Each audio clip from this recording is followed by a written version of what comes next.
Soal penahanan Eliezer, Direktorat Jenderal Pemasyarakatan Kementerian Hukum dan HAM memastikan siap memberikan sel khusus bagi Eliezer yang berstatus sebagai penguak fakta. Sebagai penguak fakta kasus Sambo, Eliezer tak hanya berpeluang tetap jadi polisi pasca vonis, ia juga berpeluang mendapat remisi tambahan. Tahun 2022 tentang syarat dan tata cara pemberian hak bersyarat untuk narapidana. Salah satunya adalah pemberian remisi. Nah, remisi yang disampaikan LPSK itu remisi tambahan, memang itu ada di pasal 35A, 35A Permenkumham nomor 7 tahun 2022, di mana di sana disampaikan eh, bahwa berdasarkan rekomendasi dari LPSK, maka kita bisa berikan remisi tambahan sebesar setengah dari remisi umum. Pasca divonis 1 tahun 6 bulan penjara, keluarga masih berharap Eliezer bisa kembali berkarya sebagai anggota Polri. Tim Liputan Kompas TV. Saudara, untuk mengetahui informasi lebih lengkap dari jalannya sidang etik Richard Eliezer, kita akan tanyakan langsung pada jurnalis Kompas TV Dian Silitonga di Mabes Polri Jakarta. Selamat sore Dian, apa hasil dari sidang etik Eliezer hari ini?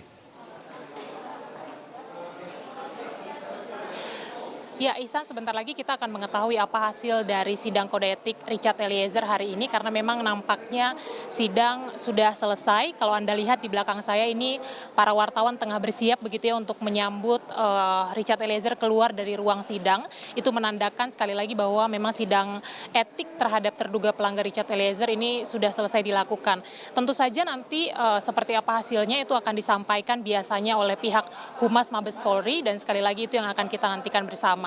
Kalau kita ingat, Ihsan, sebelumnya Kapolri Jenderal Listio Sigit Prabowo sempat menyampaikan bahwa dalam sidang etik Richard Eliezer ini nantinya Komite Kode Etik akan mempertimbangkan hal-hal yang meringankan dari hasil putusan Pengadilan Negeri Jakarta Selatan terhadap Richard Eliezer. Contohnya atau salah satunya adalah status Richard Eliezer sebagai justice kolaborator, kemudian juga perilaku Richard Eliezer yang dianggap atau dinilai kooperatif, misalnya tidak berbelit-belit, jujur, dan yang paling krusial adalah dianggap perbuatan Richard Eliezer ini sudah mendapatkan maaf dari pihak keluarga korban.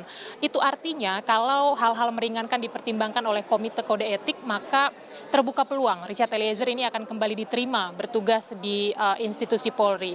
Tapi tentu saja itu juga tidak bisa serta-merta, Ihsan, karena kalau kita merujuk pada sejumlah aturan, salah satunya adalah peraturan pemerintah yang mengatur terkait dengan disiplin anggota Polri, PP nomor 2 tahun 2003, di sana disebutkan bahwa anggota Polri yang menjalani hukuman pidana ini bisa dikenai sanksi pemberhentian dengan tidak hormat kalau pejabat yang berwenang memandang bahwa anggota Polri tersebut memang sudah tidak bisa dipertahankan untuk berdinas di kepolisian. Kemudian juga kalau kita melihat Perpol nomor 7 tahun 2022 tentang kode etik profesi Polri, ada 3 kategori pelanggaran etik, mulai dari ringan, sedang, sampai dengan berat. Saya akan highlight kategori pelanggaran etik berat.